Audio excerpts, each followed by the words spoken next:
So I guess I'm going to title this video, How Screwed is South Africa? And I guess, I have to admit that this is from the perspective of a person who is in a racial minority in the country. Because the fact is that I'm going to talk about,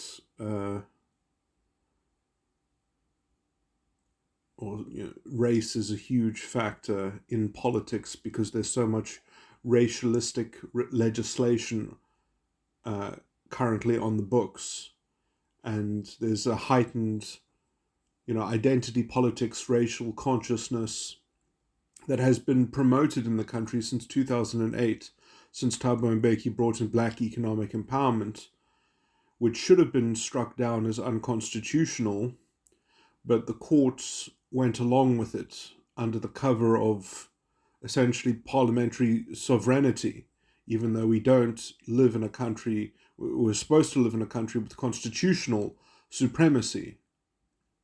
So, there's a lot to answer for, and there's a huge racial ideological corruption in the courts, which has to be dealt with somehow if we're ever going to stem the tide of racial consciousness and come back to, a kind of non-racialism, meritocracy, liberal order, if we're going to find the liberal order again. Because it has been lost. It has been also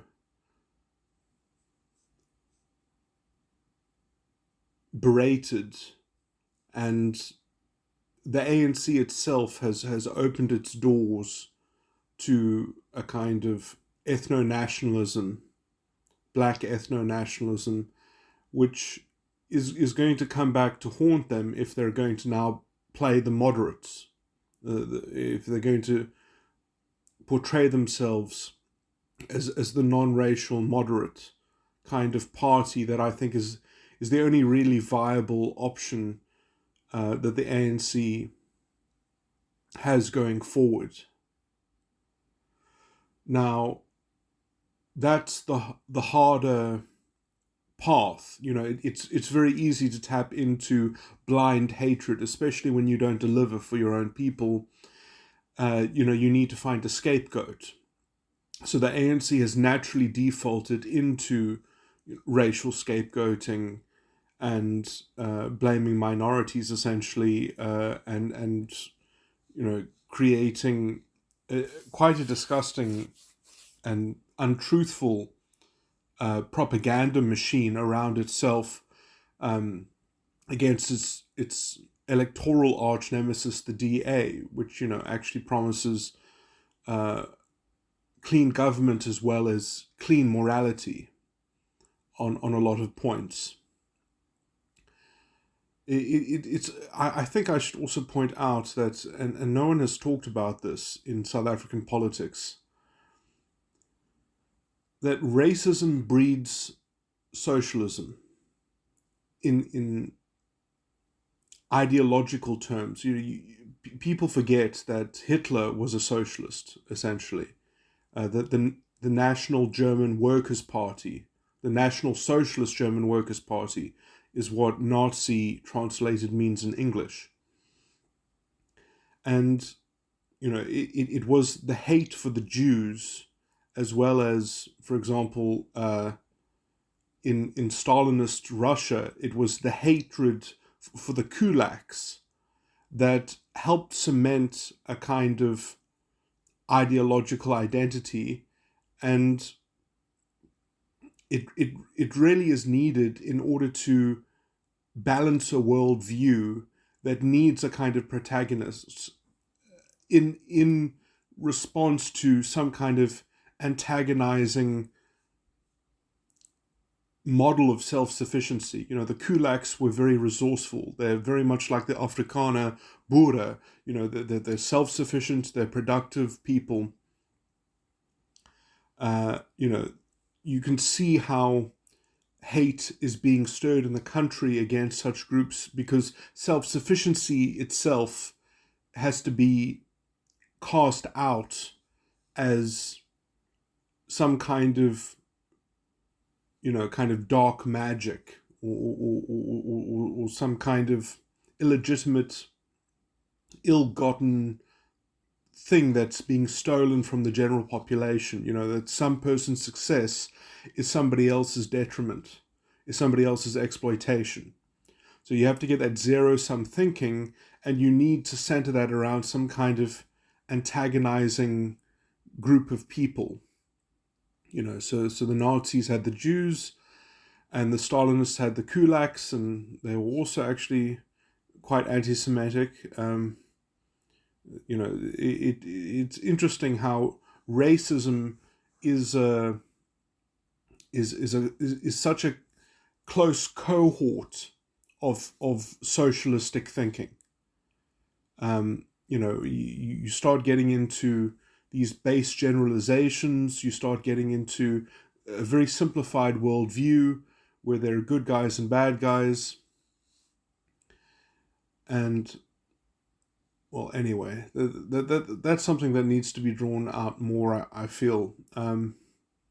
That you can see it also on the EFF, and MK now especially, is going to hyper... the MK, I feel, are going to make the EFF look like a joke in terms of how they're going to hone the racialistic rhetoric in this country. It's going to get very vile. And the only way to really stop it is to start bringing back non-racialism, and fast. And to stop, because as soon as you create racial preferences like black economic empowerment, where black is automatically equated with disadvantage, which is, that's an unconstitutional equivocation. You can't just conflate black and disadvantaged. It's not true. You actually have to designate groups that are disadvantaged. You can't just say, we're going to treat black people, the legislation is going to treat all black people the same, when they're not necessarily disadvantaged. So, the law is very indirectly discriminatory. It's clearly unconstitutional. It was never properly constitutionally tested. They just said, well, the democracy has decided to go in for some racial discrimination and some experimentation, and we're going to go along with the democracy because that's, or that's the road to fascism, essentially. And we're well on that road. So the question is, can we unfuck the Constitution? That's the biggest question, really. Can the DA turn back this tide? And can the ANC play the moderate card and start being a moderate party and not taking the easy sell of blind hatred and the race to the bottom, and essentially setting up a kind of fiefdom where people can partake in the preferential procurement deals and all the other freebies that come along with the racialist legislation that enables so much wastage and corruption, as Zondo has pointed out himself in the recommendations that come from the Zondo Commission. So, if we just follow all of Zondo's recommendations, but better yet, the courts should have thrown out black economic empowerment. I can only... what's the harshest thing I can say? The judges that went along with black economic empowerment, they really deserve a spot in hell. And I don't mean this. I don't mean to threaten their lives. I'm not threatening anyone. I just mean that they will be judged, and I hope and pray that justice will very clearly vindicate the words that I'm saying now about them. Because, if anyone deserves eternal hellfire for what they have done to a country and what they have done to a people and what they have done to Supreme Constitution, which they have undermined, will the Constitution ever be able to recover? Because, as it stands, as the law currently stands, we need a political solution now. So we need legislation to replace the black economic empowerment with some kind of proper constitutional form of affirmative action. And we need that legislation to admit that the court should have never allowed the original form of black economic empowerment in the first place. We need the courts to be chided in some way. They have to admit that they were at fault in admitting black economic empowerment. Because without that, the Constitution does not stand. The Constitution stands betrayed. And this corruption in our courts, this ideological corruption, is going to fester into what's just going to be a slow march into some kind of overt fascism. We have lost the liberal order. We have lost meritocracy. We've lost lots of things. The question is, can it be recovered? And this ideological strand that I'm talking about, I see it as the most pivotal one. I don't care if practical things get done or undone.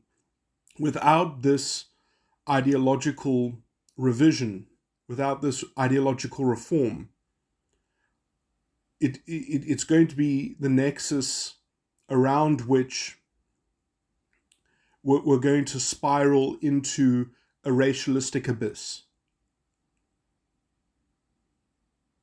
We very quickly need non-racialism to be restored, like it was pre-2008.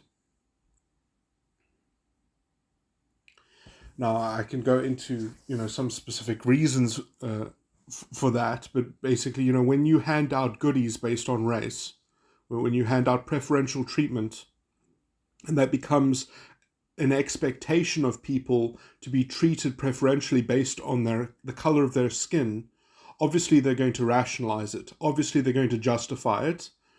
And therefore it's going to incentivize the development of a racial consciousness. And this is why racialism has spread like wildfire since 2008. This is why the country has been brewing in this, disgusting kind of racialistic malcontent. What must also be delved into is the fact that when you have this kind of racialistic problem solving where, like black economic empowerment, it becomes a self-fulfilling prophecy because the policy fails, and then as it's failing, it just generates a greater call for more of the same. It doesn't solve any problems. It just creates more attention on race. And because it's blind to actual disadvantage, because it doesn't target disadvantage, it creates a kind of compensatory narcissism. Everything is about being a token of the underprivileged. So, the color of your skin means that then you can be treated as a token of the group. Doesn't matter if you're disadvantaged or not. And so everyone has this strange value as a member of their group. And everything becomes a game of symbolic power redistribution. And usually, because it doesn't make sense on the side of the recipient, it just has to make sense on who you're displacing. So it doesn't so much matter as if a disadvantaged black person is getting the position or getting the post. It just matters that you're displacing someone who's of a different color skin. It becomes centered around the oppressor. And, this self-imagination that, makes you a part of this fascistic, entity,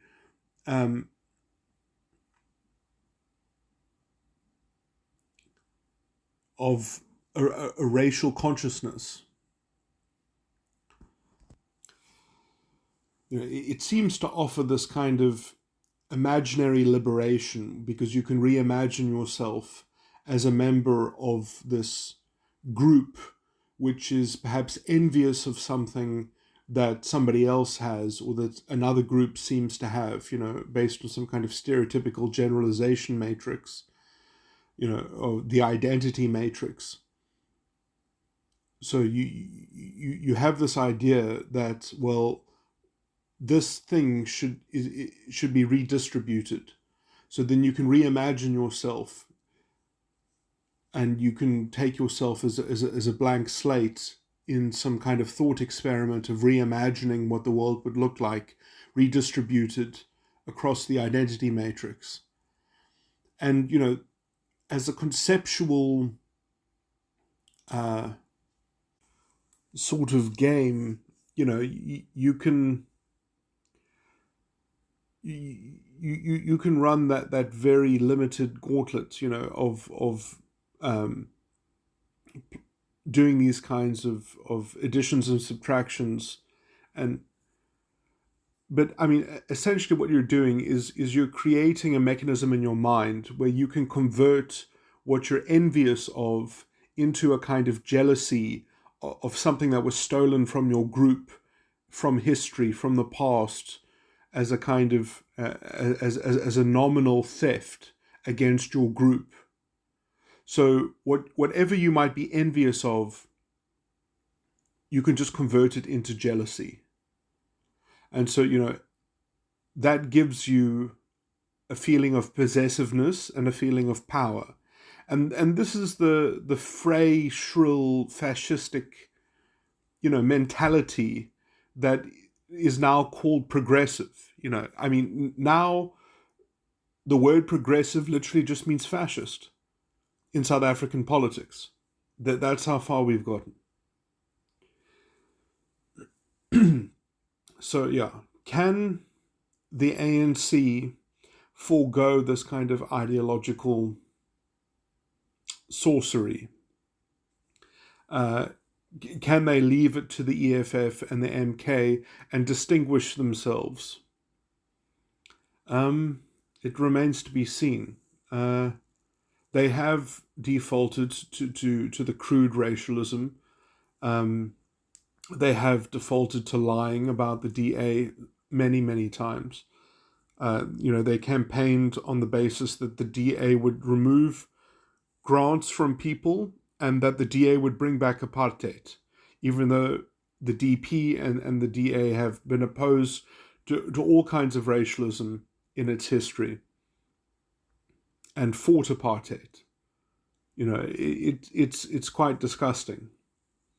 And, this kind of stuff, it also should be said, is a very important point.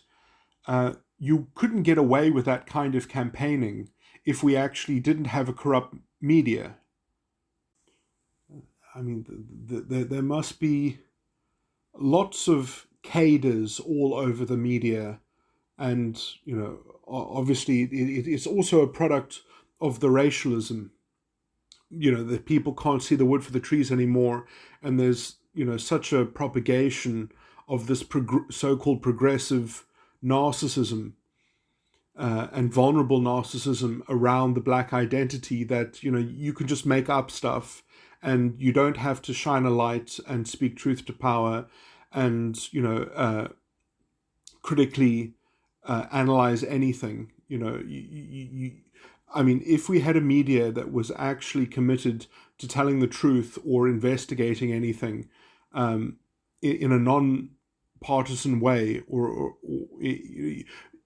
just how slanted must a media be for people to be able to campaign with pure dishonesty and lies? And I mean, I feel like the DA should have sued the ANC for, what's it called? Defamation. I mean, it's a kind of political rhetoric.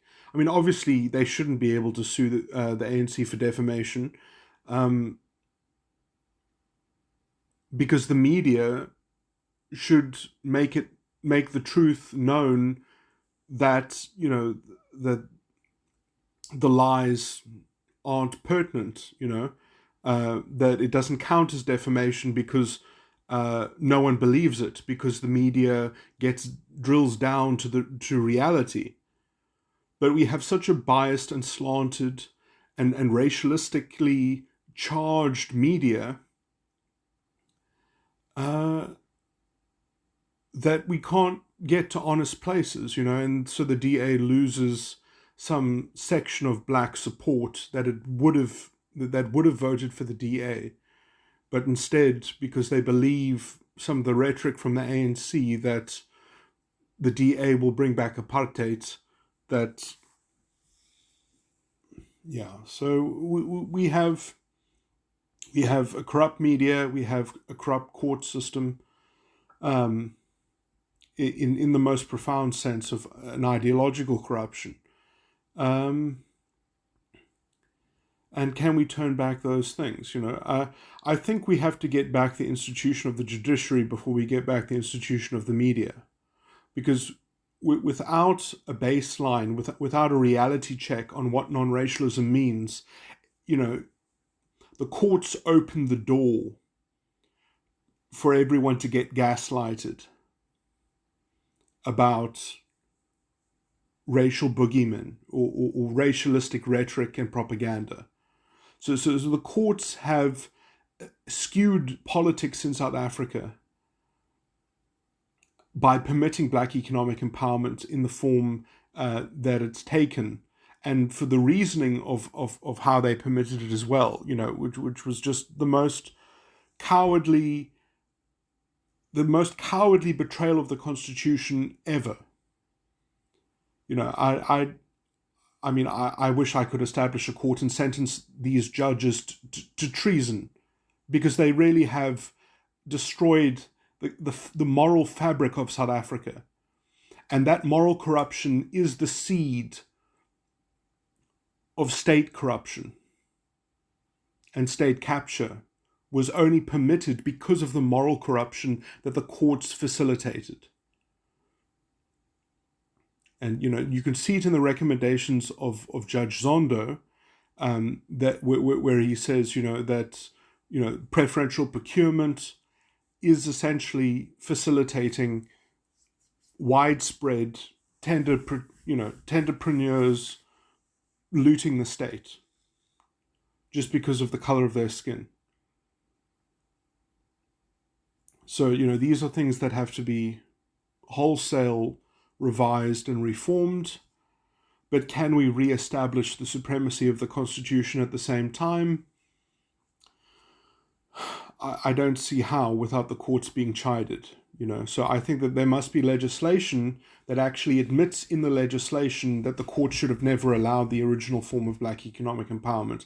It has to be part of the preamble of some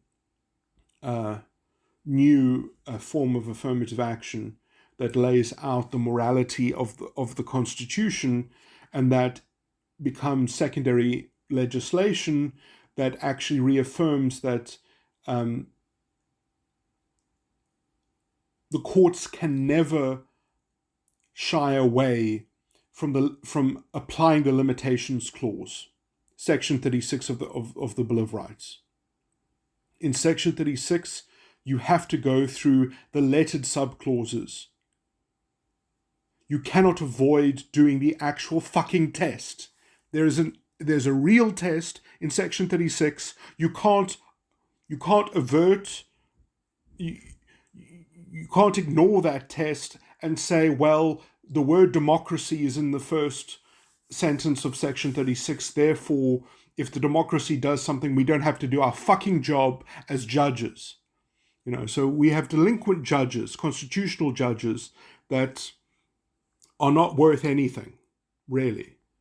I can't say anything harsher than that they deserve to burn in hell. That's really how I feel, and that's really how I think, with good reason. And these people, they have done the Republic harm, that they are the arch betrayers. They should be lined up, and I mean, I must say, I wouldn't be opposed to the death sentence for treason. For this level of treason, when you betray the supremacy of the Constitution and you put in jeopardy the moral fabric of a whole fucking country, and when you allow for state corruption, essentially because you haven't done your job, because you couldn't be bothered to go through the lettered subclauses of Section 36, I mean, really, go to hell. That's where you deserve to live for eternity. That's where you have condemned yourselves already in history. I don't see redemption for these people. How is the Constitution going to be unfucked? Now you've left us in the lurch. Are we ever going to be able to recover? Are we ever going to get onto the road that leads us away from fascism? Is it going to happen? It's an open question. So this to me is my number one priority. It remains to be seen if it's in the ANC's interest to even straddle this issue in such a way as to lead us away from fascism, because it's only going to be harder for them to campaign if they can't use blind hatred. But they have already, it seems, put their lot in with the moderate playbook, so they're going to have to find some way to re-establish their image. I think it's the only viable option for the ANC in any case, because who's going to be the future ANC voter if it's not going to be the moderate? I mean, if you want to be radical, you've already got the EFF and the MK. So is the radical voter is not going to stay associated with the ANC. The ANC is going to have to work out some kind of niche, ideological niche. For the first time, it's going to actually have to brand itself ideologically. It's not just going to have to be a circus tent where it can speak with three tongues and do whatever and say whatever and get away with it, because it ends up saying both positions. It ends up being hard left and ethno-nationalistic and moderate. It's sort of anything to anyone. It could get away with that. But now that it has to play ideological politics, it's going to have to consolidate around a singular position, a definitive position, a definitive image. It's going to have to brand itself as a political party and not a Congress. There was always how do you fit a Congress inside a parliament? You can't have a Congress inside a parliament when it doesn't have an outright majority. So now that it's lost its outright majority, it's going to have to start defining itself. Now, I don't know if Ramaphosa is actually keen to get on track with this new brand of politics that the ANC is going to have to start to develop.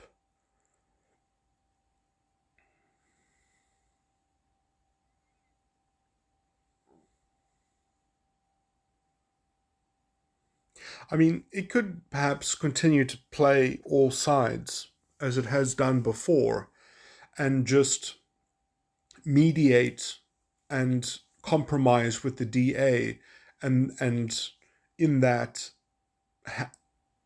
therefore force itself to hone a more particular ideological line and a more particular ideological position, and still get away with pandering to everyone in some sense.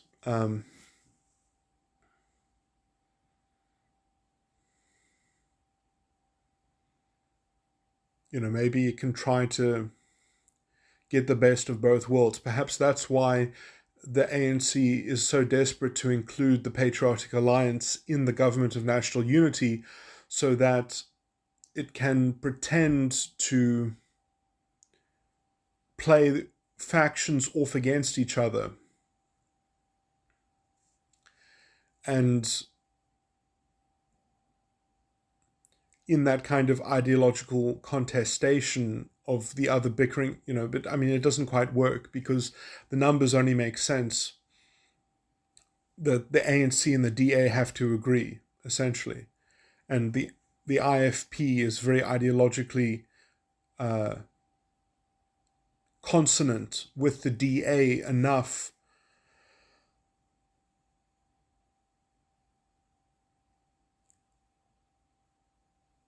Well, it's not an important point. I'm not going to delve into that kind of. Anyway, so I mean, it's still very early days. Um, if anything, it gets us by another 5 years if it can stay together, even if nothing happens. If no improvements come, at least it's like it's not an upgrade, it's just a kind of holding action.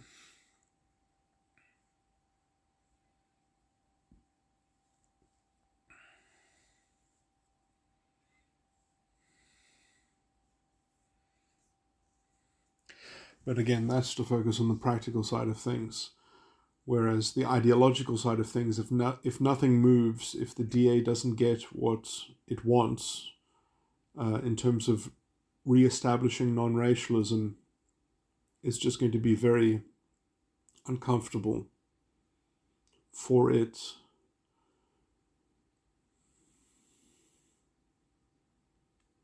Yeah, I mean, we really do need those big wins on non-racialism.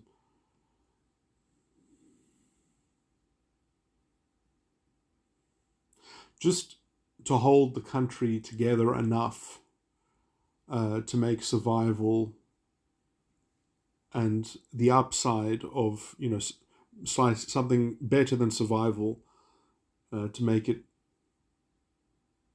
plausible into the future.